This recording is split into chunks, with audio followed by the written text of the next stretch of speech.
My name is Will Green, and I serve as the Associate Pastor and Director of Discipleship at Foundry United Methodist Church. I'm tuning in to you today feeling cozy in my own little corner of Brightwood Park here in Washington, D.C. I just came in from a run, so you'll see I've got all of my running gear on, enjoying this beautiful day.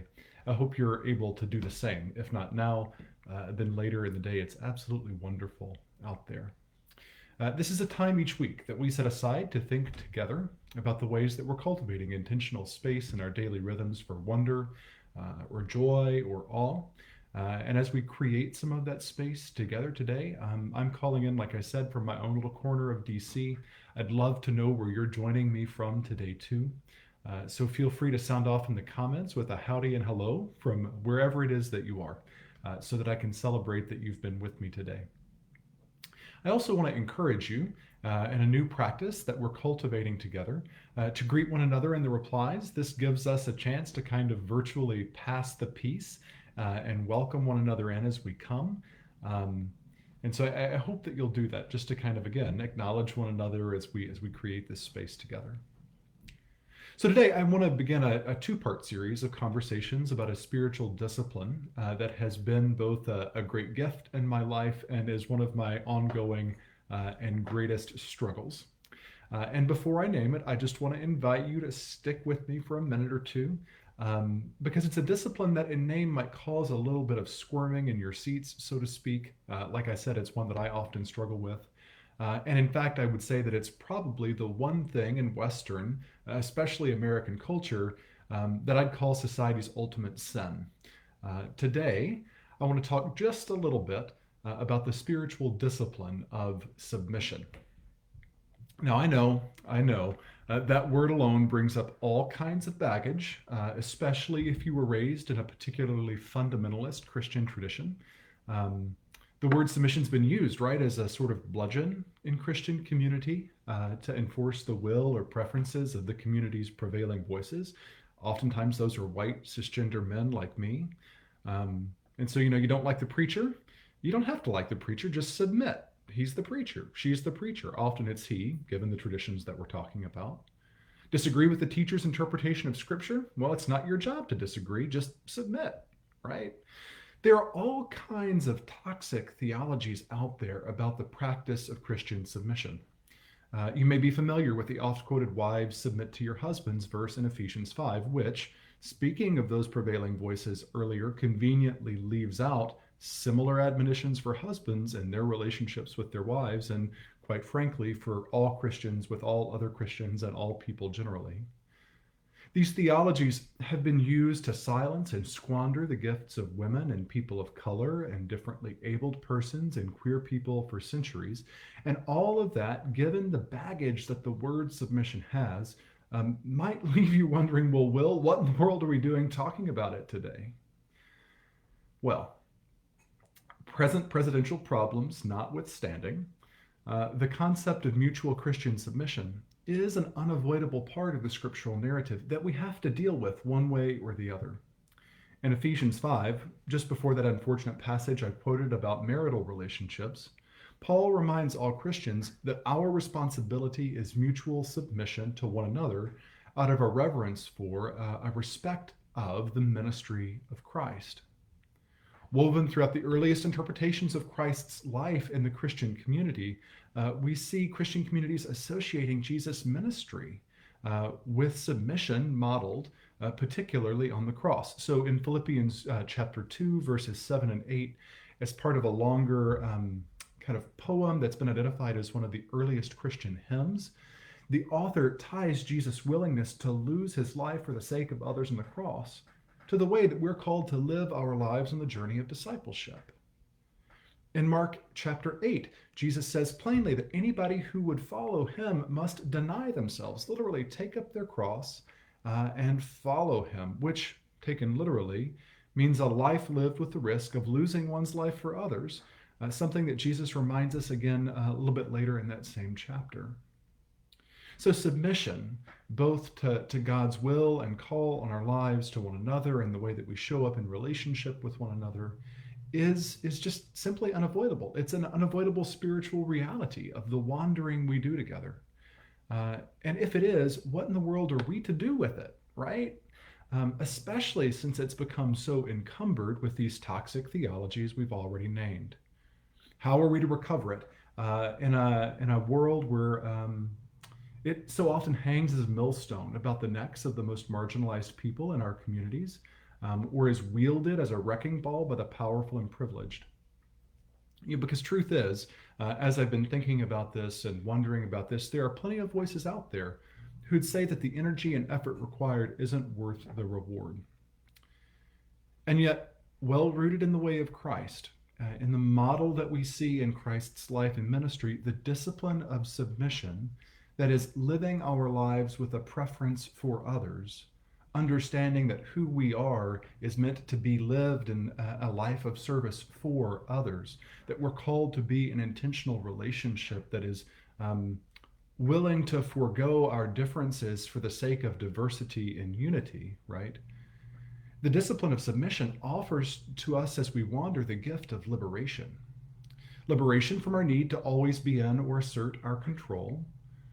Liberation from the way to need to always know, to be ready for what comes next. Liberation, perhaps, if you're like me, even from the pressures of our own deeply held desires or dreams and defense mechanisms, which, while not necessarily bad in and of themselves, represent voices in our lives that can easily drown out the voice of God. This liberation experienced in submission, mutual submission, is the primary purpose of all the disciplines, really. All spiritual disciplines are meant to cultivate in us a freedom that comes from living more closely in line with and in connection to God's love for us in the world. So with that in mind, let me ask you a question, and I want to invite those of you who are watching with me now or who will be watching later to sound off in the comments as you're comfortable.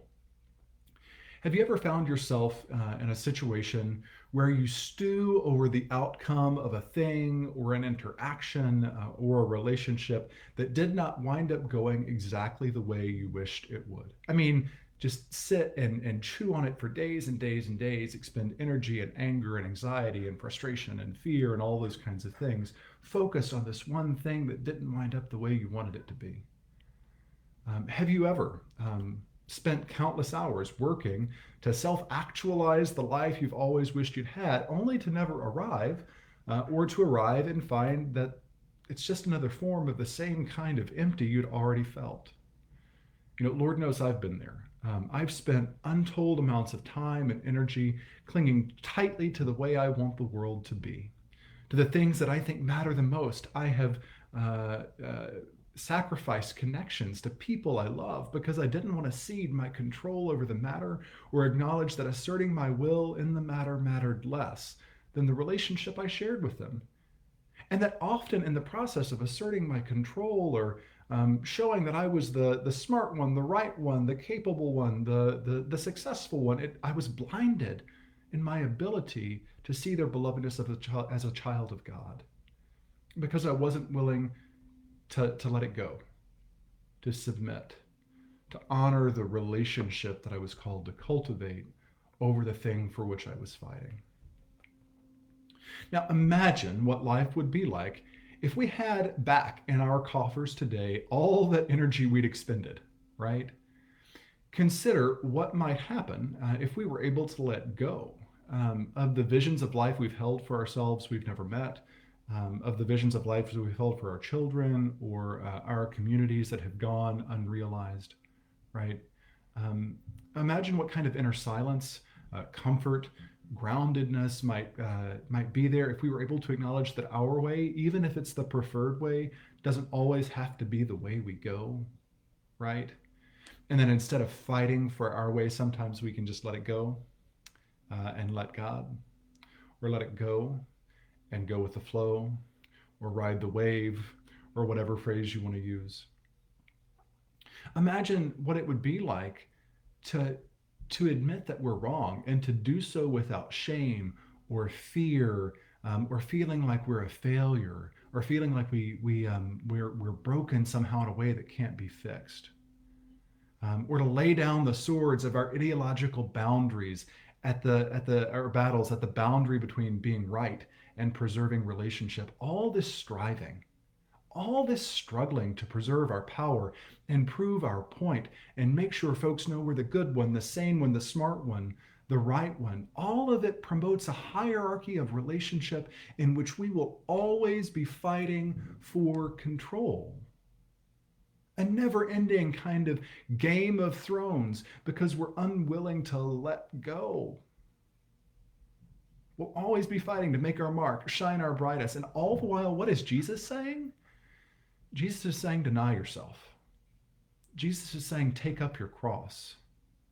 Jesus is saying, live your lives for others. Jesus is saying, follow me. And while I know that this is countercultural to what we see playing out in our political battles today and what we see playing out in our even church world battles today, right? The call of Christ is clear. It's uncomfortable, certainly uncomfortable for me, but it's clear. Mutual submission is the invitation of Christ to let go of anything other than God and to one another, to hold with such lightness and open hands all that we do and are becoming, not so that we lose focus on the things that matter, but so that we don't confuse our own preferences and desires with the things that matter. To let go of the bitterness and anger and hurt of relationships ruined by old battles and held captive by previous experiences over and over and over again. Not so that we are getting steamrolled. That's not the point. But so that we are not only continually acknowledging God's power, even in the face of our inability to do it, to create space for healing, restoration, and renewal, but so that we are reminded of the unassailable image of God which resides in each and every one of us, even those with whom we most vehemently disagree. In fact, I'd argue that it's in this lifelong practice of the discipline of submission that we truly come to know what matters the most. My grandfather used to say, and you've probably all heard this phrase a million times before, don't make a mountain out of a molehill.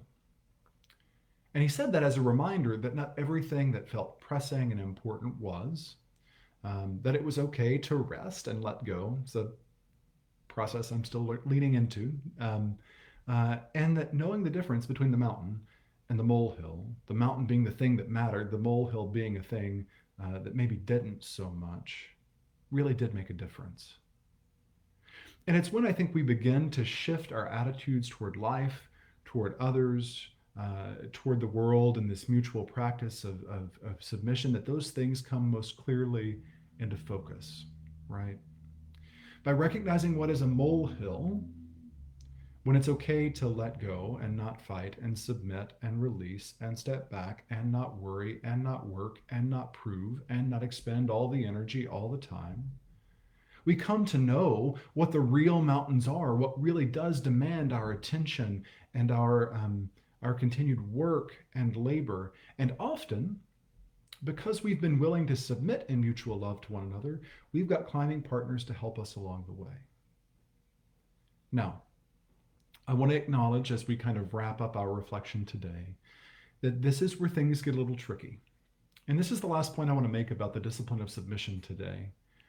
It is one of the most easily abused and misunderstood of the Christian disciplines. We've already named the toxic theological outcomes of its application in Christian community. The limit of our submission to one another and to God is the boundary between what is life-affirming and destructive. The purpose of this practice is not to cede our identity for the sake of self-preservation. We shouldn't be giving up our values and ethics simply because we want to maintain an air of cordiality in our relationships. And it is certainly not a don't talk politics at the dinner table and bless their hearts later kind of practice. That's not true in loving mutual submission. It's condescension masquerading as Christianity. We're not called in this work of mutual submission to Christian codependency, in which we're somehow sacrificing our God-granted sense of self, of identity, of calling on the altars of others' preferences. That's not submission, not at all. That is self-harm, which is denying the truth that God speaks over each and every one of us when we're reminded that we are fearfully and wonderfully made. Nor are we called in the practice of mutual submission to self-hatred, especially of the sorts that leads us to denying ourselves the things we need to be who God has called us to be. Because without those things, whether that is rest or creativity or partnership or community, we can't maintain the sense of self we need and are called to share with one another and the work of molehill naming and mountain climbing. God does not expect our submission to look like self mortification or punishment. That only leads to resentment, frustration, and distrust. And yet, ultimately, that undermines the whole enterprise of liberation the discipline is meant to help cultivate. And yet, in the right context of this often misunderstood discipline, we're offered the freedom which we need to live in right and restored relationships with one another. We're given the gift of liberation from things which needlessly distract us and detain us from going where God is calling us to go. And y'all, let me tell you, when I do it, when I'm able to actually do the thing, it frees up space in our hearts and in our lives and in our relationships into which God can even more fully enter. And the thing you thought was vibrant and beautiful before blossoms into a whole new way of being, a whole new way of life, a whole new sense of vitality that wasn't possible before because you've created space. We've created space. I've created space to let Spirit enter, to help me discern and to know the things that matter and the things that don't, to trust more fully people with whom I might disagree, to really believe and practice what I say when unity and diversity matters more than conformity. Mutual submission, the discipline of submission, is a powerful and profound gift. And so I want to invite you today, particularly as we're seeing the opposite of this get played out in so many places in society, to consider for you what kind of gift this practice of mutual submission might have to offer. What might it hold for you right now in this season of COVID-19, in this season of preparing to go home and deal with a nation that's profoundly politically divided, as we continue to try to, and by go home, I don't necessarily mean go home, stay home, wear your masks, but I do mean being in community with other people, right? Whether they're our families or our chosen families. But I want to invite you to think about whether or not it might hold something for you that could be life affirming and changing. And next week we're going to continue exploring this topic. We'll take a closer look at the model of Jesus' ministry as a way to understand this discipline and some of the specific ways it might speak to us as we think about models of Christian servant leadership in the church and in the world. So I hope you'll continue joining me for that. In the meantime, if you've got questions or thoughts or ideas, if you've been reading things that you want to share, I would love to know what those are. Especially about the submission, the discipline of submission. So feel free to send those over to me. You can email them to wgreen@foundryumc.org. I want to just offer a couple of quick reminders as we wrap up our time. We have a newsletter that goes out every week on Tuesdays. It gets posted on Facebook. It gets sent out to people who've signed up for it. That has all of our classes and small groups and fellowship groups and social justice ministries and music ministry opportunities and family ministry opportunities listed right there in it for the week. And so if that would be a gift to you, if you're looking to help have some tools to build community at Foundry, it's a great way to do that. We're going to drop a link in the comments section where you can sign up for that now. I want to remind you that we're coming up on Friday, which is the last day to sign up for our Advent worship and learning boxes. Those are boxes, perhaps bags, we're not sure yet, it'll be one of the two, of resources and supplies that you can use during the season of Advent. They're going to be weekly assigned spiritual disciplines with spiritual discipline kits.